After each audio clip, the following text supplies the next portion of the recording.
السلام علیکم ورحمۃ اللہ وبرکاتہ۔ میں بشیر شیخ آپ کا ہند نامہ میں استقبال کرتا ہوں۔ ناظرین، آج رمضان کے مغفرت کے عشرے کا 7واں دن ہے۔ آج ہم 17ویں پارے کے بارے میں جاننے والے ہیں، جس میں سورہ انبیاء اور سورہ حج کا ذکر آتا ہے۔ اس میں ہمارے لیے کافی درس اور جانکاری ہے۔ ہم ہمیشہ یہ دعا کرتے ہیں کہ اے اللہ، تو ہم کو ان لوگوں کا راستہ بتا جن پر تو نے انعام فرمایا۔ وہ نیک لوگ کون ہیں، کیسی تھی ان کی زندگی، ان کے حالات کے بارے میں جاننا ہے تو ہمیں قرآن کو پڑھنا اور سمجھنا ہوگا۔ ساتھ ہی ہمارے پہلے کے باپ داداؤں کے دین کے بارے میں اللہ کیا کہتا ہے، اس میں بہت سارا ذکر آتا ہے۔ یہ جانکاری ہم آپ کو ہند نامہ کے ذریعے پہنچا رہے ہیں۔ میں جناب توفیق اسلم خان صاحب سے گزارش کرتا ہوں کہ وہ ہمیں 17ویں پارے کے بارے میں بتائیں۔ آج 17ویں پارے کے بارے میں ہم جانیں گے۔ اس میں سورہ انبیاء ہے، 1 سے لے کے 112 آیتیں ہیں۔ انبیاء نبی کی جمع ہے، ایک ہے تو نبی، کئی ہیں تو انبیاء، اور دوسرا ہے سورہ حج، اس کی 1 سے لے کے 78 تک آیتیں ہیں۔ پوری سورت مکمل ہے۔ سورہ انبیاء شروع کر رہے ہیں ہم۔ قریب آ لگا ہے لوگوں کے حساب کا وقت، اور یہ ہے کہ غفلت میں منہ پھیر رہے ہیں۔ اللہ کی آیت سن کر کھیل میں لگ جاتے ہیں، چھپ کر باتیں کرتے ہیں کہ یہ محمد صلی اللہ علیہ وسلم تم ہی جیسے ایک بشر ہیں۔ ان کے یہ پریشان خواب ہیں جو سنا رہے ہیں، یا انہوں نے اپنے دل سے کچھ باتیں گھڑ لی ہیں، یا پھر یہ شاعر ہیں۔ اگر یہ سچے ہیں تو نشانی کیوں نہیں لاتے؟ کہا گیا، کیا نشانی دیکھ کر لوگ ایمان لائیں جو یہ ایمان لائیں گے؟ ہم نے تم سے پہلے رسول بھیجے، وہ سب مرد تھے اور انہیں ایسے جسم نہیں دیے تھے کہ وہ کھانا نہ کھاتے ہوں یا وہ ہمیشہ زندہ رہنے والے ہوں۔ ہم نے انہیں ہمیشہ مصیبت سے بچایا ہے، اور ان کے مقابلے میں جو لوگ تھے انہیں ہلاک کیا ہے۔ انہیں ہمارے جب کافروں کو، انکار کرنے والوں کو ہمارے عذاب کا احساس ہو گیا تو وہ بھاگنے لگے۔ ہم نے کہا کہ بھاگو نہیں، لوٹ آؤ، تم سے تو حساب لینا ہے۔ اور پھر ہم نے انہیں بنا دیا ایسے جیسے کٹی ہوئی کھیتی یا بجھی ہوئی جو ہے آگ، یعنی راکھ۔ ہم نے زمین اور آسمانوں کو کھیل کے طور پہ نہیں بنایا ہے۔ ہم حق سے باطل پر مار لگاتے ہیں۔ اس سے ہوتا یہ ہے کہ اس کا باطل کا بھیجا نکل آتا ہے اور وہ ختم ہو جاتا ہے۔ زمین آسمان میں اگر کوئی خدا ہوتا تو اس میں فساد مچ جاتا، کوئی دوسرا خدا اگر ہوتا۔ ان میں سے کوئی کہے کہ میں خدا ہوں اللہ کے سوا، تو اس کا ٹھکانہ جہنم ہے۔ ہم نے زمین بنائے، اس میں پہاڑ رکھ دیے، پھر چوڑے راستے بنائے جس میں تم چلتے ہو، آسمان کی چھت بنائی، دن بنائے، رات بنائے، اور سورج اور چاند بنائے جو سب ایک سرکل کے اندر جو ہے تیر رہے ہیں۔ کسی بشر کو ہم نے کبھی بھی رہنے والا نہیں بنایا ہے۔ اگر تمہیں موت آئے گی تو کیا وہ سامنے والے ہمیشہ رہیں گے؟ ہر نفس کو موت کا مزہ چکھنا ہے۔ کل نفس ذائقۃ الموت۔ آپ کو دیکھتے ہیں تو آپ کا مذاق بناتے ہیں اور کہتے ہیں کہ یہی ہے وہ جو تمہارے معبودوں کا ذکر کرتا ہے، اور وہ خود رحمان کے ذکر سے جو ہے غافل ہیں۔ قیام پوچھتے ہیں کہ یہ قیامت کا وعدہ کب پورا ہوگا؟ کاش یہ جانتے انکار کرنے والے کہ جب نہ بچا پائیں گے یہ اپنے چہروں کو آگ سے، اور نہ اپنی پیٹھوں کو بچا سکیں گے، اور نہ کہیں سے انہیں مدد ہی مل سکے گی۔ وہ اچانک آ جائے گی اور یہ مبہوت ہو کر رہ سکیں گے اور اس کو پلٹا بھی نہ سکیں گے۔ جس دن عذاب انہیں چھوئے گا کہیں گے کہ بے شک ہم ہی ظالم تھے۔ اس دن ترازو ٹھیک رکھا جائے گا، کسی پر ظلم نہیں ہوگا، رائی کے دانہ برابر بھی۔ موسیٰ علیہ السلام اور ہارون علیہ السلام کو ہم نے فرقان دی، یعنی توریت، اور روشنی دی، اور ذکر تھا متقیوں کے لیے۔ اور یہ کتاب جو ہم تم پہ نازل کر رہے ہیں یہ مبارک ذکر ہے، اور یہ لوگ ہیں کہ اس کا انکار کر رہے ہیں۔ ابراہیم علیہ السلام نے اپنے والد اور اپنے قوم سے کہا کہ تم بتوں کی پوجا کرتے ہو، حالانکہ ایسا کیوں کرتے ہو تم؟ تو انہوں نے کہا ہم نے اپنے باپ دادا کو اسی طریقے پہ پایا۔ کہا کیا تمہارے باپ دادا گمراہ تھے تب بھی؟ تو دیکھو تمہارا رب تو وہ ہے جس نے زمین اور آسمان کو پیدا کیا ہے۔ اللہ کی قسم میں تمہارے بتوں کے ساتھ ایک چال چلنے والا ہوں۔ اور جب وہ سب باہر چلے گئے تو یہ اس بت خانے میں چلے گئے، بڑے کو چھوڑ کر باقی سب کے ٹکڑے ٹکڑے کر دیے، شاید کہ وہ پلٹیں۔ جب وہ واپس ہوئے تو انہوں نے کہا کہ یہ کس نے کہا؟ کچھ لوگوں نے کہا کہ ایک نوجوان ہے جس کا نام ابراہیم ہے۔ کہا لاؤ انہیں۔ جب لایا گیا تو ان سے پوچھا کیا تم نے یہ کیا؟ انہوں نے کہا کہ نہیں، لگتا ہے یہ بڑے نے کیا ہے، اسی سے پوچھ لو اگر یہ بات کرتے ہیں۔ تو وہ اپنی نفس کی طرف پلٹے اور انہوں نے کہا کہ دیکھو ہم ایسوں کی پوجا کر رہے ہیں جو بات تک نہیں کرتے، لیکن وہ ظالم بن گئے۔ اور انہوں نے کہا کہ تمہیں معلوم نہیں کہ یہ بات نہیں کرتے؟ تو ابراہیم علیہ السلام نے کہا پھر ایسوں کی عبادت کیوں کرتے ہو؟ نہ تمہیں کوئی فائدہ پہنچا سکتے ہیں، نہ تمہیں کوئی نقصان پہنچاتے ہیں۔ انہوں نے کہا کہ جلا دو اس کو، آگ میں جلا دو اس کو اور اپنے معبودوں کی مدد کرو۔ تو اللہ تبارک و تعالیٰ نے کہا یا نار کونی بردن و سلام علی ابراہیم، اے آگ تو ٹھنڈی ہو جائے اور سلامتی بن جائے ابراہیم علیہ السلام کے لیے۔ اور انہوں نے جو چال چلی تھی اس میں وہ گھاٹے میں رہے۔ ابراہیم علیہ السلام اور لوط علیہ السلام کو اللہ تبارک و تعالیٰ نے نجات دی اور برکت والی جگہ پر اللہ لے گیا۔ اس کے بعد ابراہیم علیہ السلام کو اس نے عیسیٰ اور یعقوب جیسے بیٹے عطا فرمائے، وہ بھی نبی بنے، ان کو وحی بھیجی گئی، وہ نماز قائم کرتے تھے، زکوٰۃ دیتے تھے اور اللہ کی عبادت کرتے تھے۔ لوط علیہ السلام کو بھی اللہ تبارک و تعالیٰ نے نبی بنایا اور ایک ایسی قوم کی طرف بھیجا جو برے کام کرتی تھی۔ اللہ نے انہیں اپنے رحمت میں رکھا اور آخرت میں بھی انہیں صالحین میں شامل فرمائے گا۔ اللہ تبارک و تعالیٰ نے نوح علیہ السلام کی مدد کی اور جو ان کے مقابلے میں آئے تھے ان کو غرق کر کے رکھ دیا۔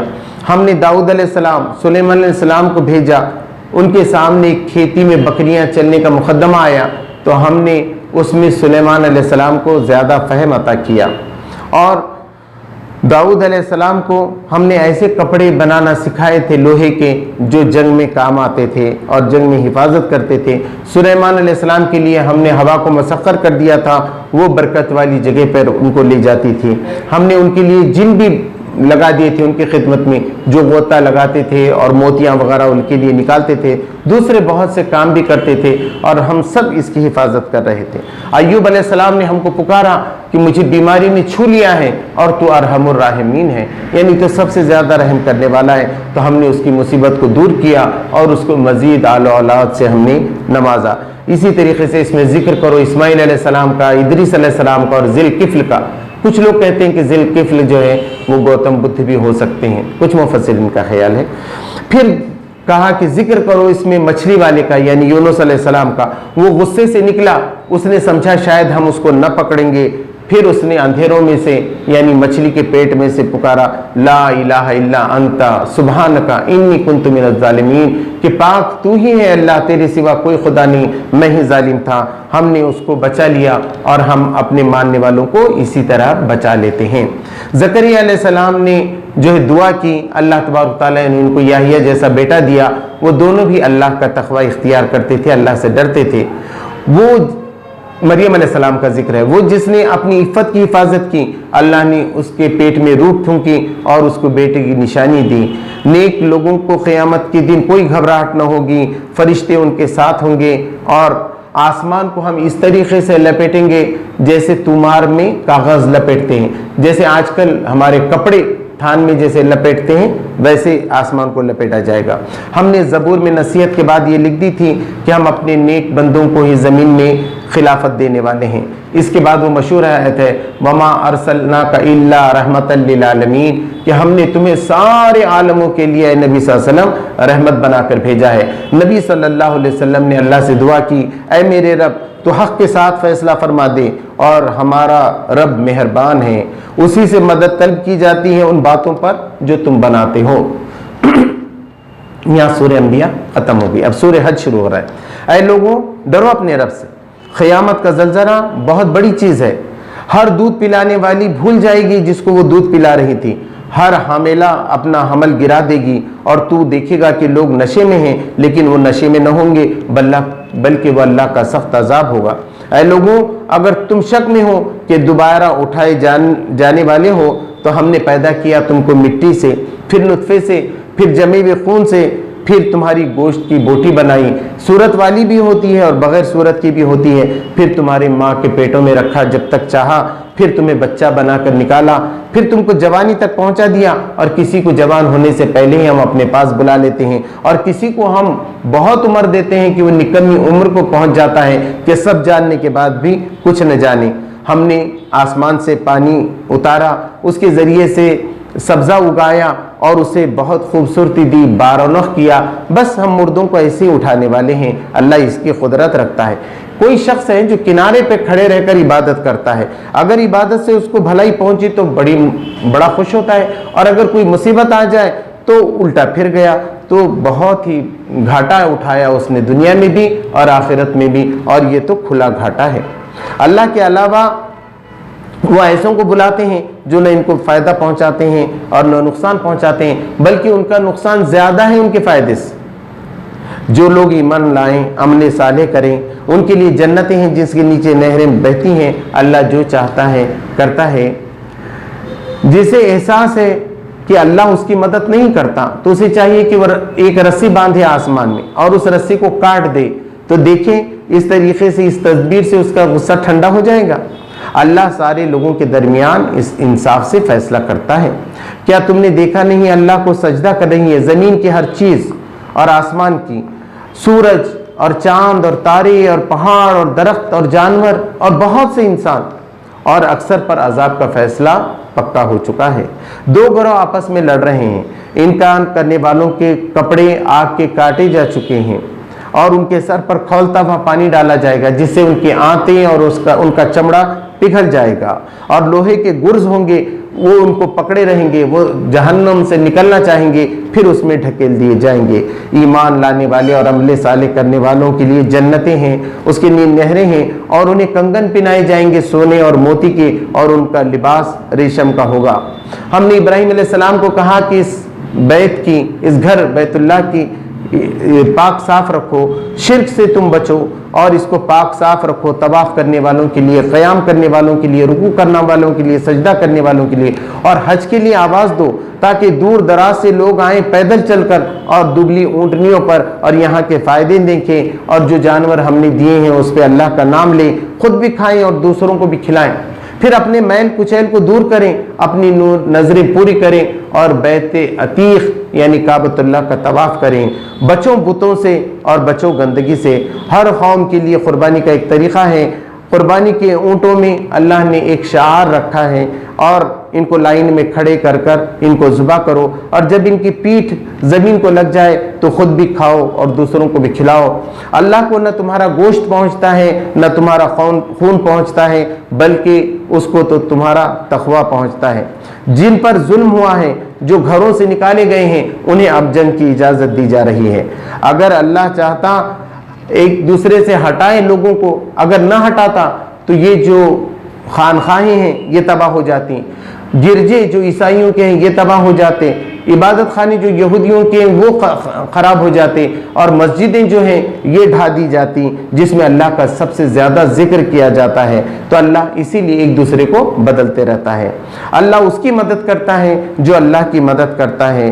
تم جھٹلاتے ہو تو کوئی بات نہیں، اس سے پہلے قوم نوح، قوم عاد، سمود اور قوم ابراہیم، قوم لوط اور مدین والے سب جھٹلا چکے ہیں۔ ہم نے اللہ نے انہیں ڈھیل دی اور پکڑ لیا۔ یہ بستیاں ظالم تھیں، اوندھیں منہ پڑ گئیں۔ کتنے ہی خوبصورت نقشکاری ان کے محل تھے جو آج ویران پڑے ہیں، اور کتنے ہی کنویں ہیں جو آج ایسے ہی خالی پڑے ہوئے ہیں۔ بس کیا یہ زمین میں چلے پھرے نہیں ہیں کہ ان کے دل ہوتے جس سے یہ سوچتے، ان کے کان ہوتے جس سے یہ سنتے، جس کی آنکھیں ہوتی جس سے یہ دیکھتے؟ اصل بات یہ ہے کہ انسان کی آنکھیں اندھی نہیں ہوتی، بلکہ ان کے سینوں میں جو دل ہیں وہ اندھے ہوتے ہیں۔ جو شخص بھی ہجرت کرے گا، اگر اسے قتل کر دیا جائے یا خود موت آ جائے تو اللہ تبارک تعالیٰ نے اس کے لیے رزق حسن رکھا ہے، اور اسے ایسی جگہ داخل کرے گا جس سے وہ راضی ہو جائے گا، جہاں اس کی مرضی ہوگی۔ اور اگر کسی کو کوئی تکلیف پہنچی ہے تو وہ اس کا بدلہ لے سکتا ہے، اس کے نتیجے میں پھر اس پہ زیادتی کی تو اللہ تبارک و تعالیٰ اس کی مدد کرنے والا ہے، اور اللہ معاف کرنے والا ہے۔ اے لوگوں غور سے سنو، اللہ تبارک و تعالیٰ تمہیں ایک مثال دیتا ہے۔ جو لوگ اللہ کے سوا دوسروں کی عبادت کرتے ہیں وہ سب مل کر بھی ایک مکھی بھی نہیں بنا سکتے، اور اگر مکھی ان سے کوئی چیز چھین لے جائے تو وہ مکھی سے واپس بھی نہیں لا سکتے۔ مانگنے والے بھی کمزور ہیں، اور جس سے مانگا جا رہا ہے وہ اس سے بھی زیادہ کمزور ہیں۔ اور اللہ چنتا ہے فرشتوں میں سے بھی اور انسانوں میں سے جس کو چاہتا ہے رسول، یعنی یہ تمہارا اختیار نہیں۔ وہ کہتے تھے ہم سے کیوں نہیں پوچھا رسول؟ اللہ نے کہا یہ اللہ کا اختیار ہے، جسے چاہتا ہے فرشتوں اور انسانوں میں سے رسول چنتا ہے۔ تو دیکھو تم اللہ کے لیے رکوع کرو، سجدہ کرو، عبادت کرو،